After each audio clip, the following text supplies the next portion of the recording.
मराठा साम्राज्याचे पंतप्रधान म्हणजेच पेशवे यांचे निवासस्थान असणारा शनिवारवाडा पुणे स्टेशन पासून सुमारे 4 तर स्वारगेट पासून सुमारे 3 किलोमीटर इतक्या अंतरावरती आहे.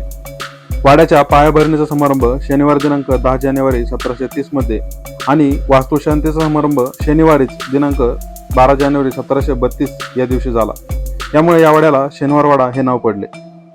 इसवी सन 1758 मध्ये किमान 1000 लोक या वाड्यात राहत असत असा उल्लेख सापडतो. जेव्हा मराठेशाही हिंदुस्थानातील सर्वात मोठी सत्ता होती त्यावेळी शनिवारवाडा हेच पेशव्यांचे कारभारी दप्तर होते. त्यावेळी अनेक सरदार, लष्कर प्रमुख, राजे आणि देशी विदेशी राजदूतांनी येथे भेट दिलेली आहे. असे म्हणतात की या 7 मजली भव्य इमारतीच्या छतावरून आळंदीच्या श्री संत ज्ञानेश्वर मंदिराचा कळस दिसत असतो.